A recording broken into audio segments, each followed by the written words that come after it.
Come on. Israel and Hamas have reportedly reached a ceasefire deal, but new complications now announced this morning, delaying its approval. Yeah, we were just looking at the latest. We were talking about it. Anna Darling is telling us what is the holdup at this very minute, because things are changing minute by minute. Yes, exactly. Israeli Prime Minister Benjamin Netanyahu announced a few hours ago that his cabinet would not meet to approve the deal and release hostages until Hamas backs down from what he's calling a, quote, last-minute crisis.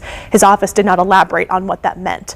But also new this morning, the Gaza Health Ministry says 72 people have died in an Israeli airstrike since the ceasefire deal was announced. Now, under this proposal, three-phase deal, Hamas would release dozens of hostages in exchange for Israel releasing hundreds of Palestinian prisoners, including potentially 2 Americans here.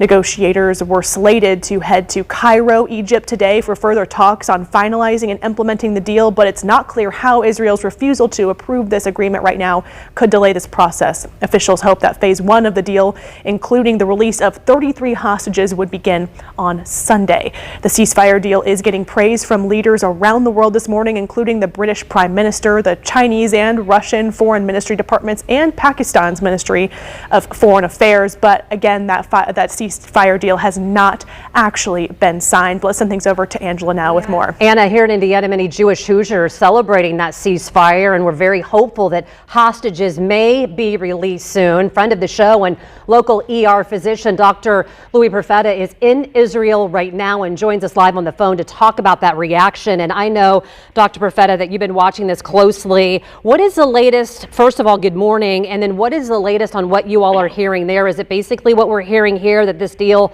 may be off right now? Well, I think that probably the rest of the world had more enthusiasm or more maybe faith in a deal being reached than the average Israeli. I mean, they've seen this before, so I think they probably all knew that it was going to fall apart to some degree or other. Yeah, I think, Dr. Perfetta, that's what you said. You're kind of like, hey, I'll believe it when I see it. Tell us a little bit about that, kind of the thought there and how it kind of differs from here. And then as a Jewish American, how does it feel for you being there and wanting so desperately for these hostages to be released? Well, you know, it's interesting. I had this discussion with V. Shelek, who is the deputy director of Galilee Medical Center. He's also a former tank commander. And just like maybe even America, there's sort of split ideas on what the best route is in order to take. You release all these terrorists back to Gaza in exchange for the hostage, because they're going to be releasing about 1,000 people. And his feeling, I think, sort of echoes many Israelis that, you know, they look at these hostages as being their kids, as their moms or dads or brothers and sisters. And the entire culture, the establishment state of Israel, was about a safe place for Jews. And if you can't get your children back into safety, then you know, what purpose do you serve? So they're going to go to the ends of the earth to bring these hostages back. And I think part of their thinking is that what difference does it make if you give 1,000 terrorists back to Gaza? They're going to break the ceasefire. They're going to rearm. They're going to launch missile rockets attack and terrorist attacks, and then Israel's going to be right back at it again. So we can call this whatever we want, but everybody here knows which direction that's going, and that's probably where all this is going. So a lot of the media here, for example, Reuters, saying Israel strikes Gaza, kills 70 in a residential area. Tell us a little bit about that headline. And there are a lot of people that say, well, in Gaza right now, those 70 people would likely be members of Hamas. What do you say about that? And kind of what we're reading as far as it may be looking like Israel is the one that went after people living in a residential area to kill them, and that's why the ceasefire is broken. Listen, they're always going to blame Israel, all right? And you can't believe anything that's coming out of Gaza and out of the Hamas Ministry of Health. I mean, there's sort of this adage that, you know, Hamas wants Jews dead, and the Israelis want to stay alive, and then the rest of the world wants to know why we can't at least meet them halfway. You know, the Jews and the Israelis here are not willing to die.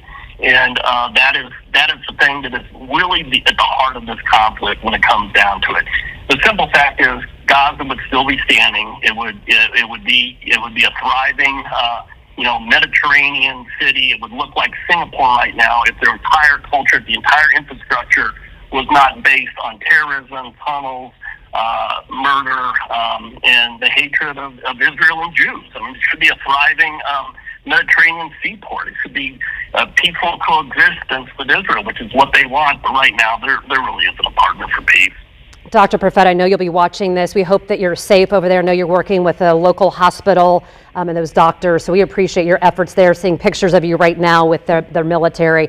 We'll watch and listen to it closely. We hope that you're doing well, and we thank you for joining us.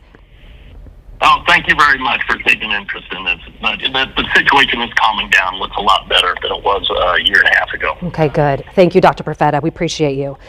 And Jim, we're going to toss things over to you. I know that he's right on the border with Lebanon, where they have a border wall up. And he said, you know, last year when he was there, or a few months ago, there was, you know, all kinds of war happening and just, you know, missiles being fired. And right now he can actually look out and see sunshine. So he said that was good. Things are much calmer. Angela, has it been over a year since he's been here in the studio when you interviewed him? Oh, goodness. You know what? I mean, it seems like it might have been a year ago. You know what?